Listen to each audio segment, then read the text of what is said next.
Hey everyone, thanks for stopping by the House of Worship Technology YouTube channel. I'm Matt McQueen and this is another episode of Church Tech Tip Tuesday. Today what I want to talk about is how to build an affordable wired in-ear system. Now there are a couple of reasons why you do this. The first is kind of in what I already said, it's more affordable. Wireless gear can get pretty expensive, and really in my opinion to do it right you need to spend some money, and that's not going to fit every church's budget. Also, I think sometimes on a smaller stage, wired in-ears can be perfectly fine, especially when the members aren't going to be moving around. The members of the team are going to be kind of staying static. It's really not that big of a deal to have an extra wire running around, and that's really why my church decided to put in a wired in-ear system. We have a small stage. We have about 6 musicians at the very most on our stage at a time, and we just felt like that we couldn't beat the affordability and the reliability of going with a wired in-ear system versus having the extra expense of going wireless. So what I'm going to do is I want to walk you through how I built my wired in-ear system. So at my church we have a PreSonus Studio Live 24.4.2 mixer. It's a really great digital console that's laid out sort of like an analog console.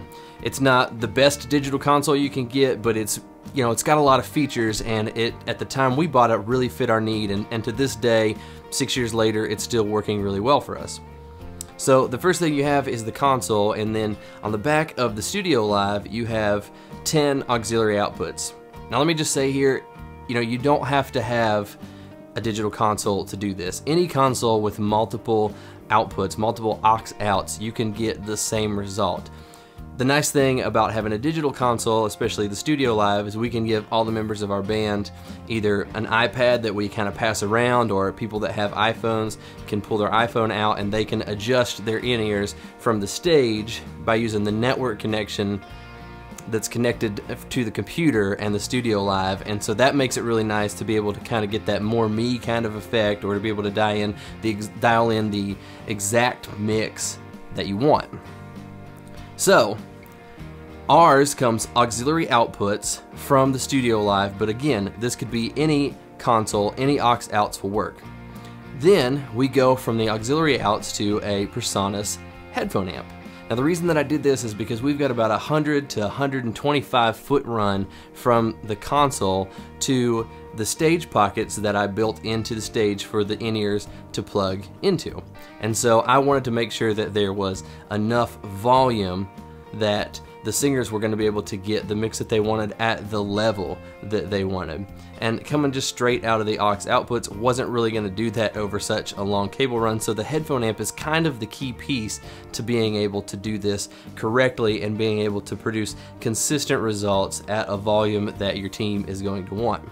From there, the back of the PreSonus headphone amp plugs into a snake that we ran in reverse, and then on the other end we cut the XLR connectors off of the tail of the snake and wired them into these jack plates that we put on the floor.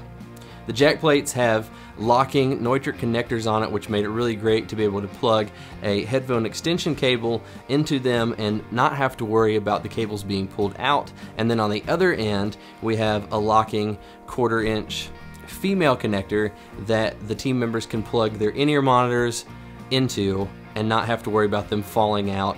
And so kind of what everybody does on our team is just place those in our pocket. And yeah, it's not as cool as a wireless system because you can't just move around the stage and walk around anywhere, but we have a small stage, so it's never really been a problem for us.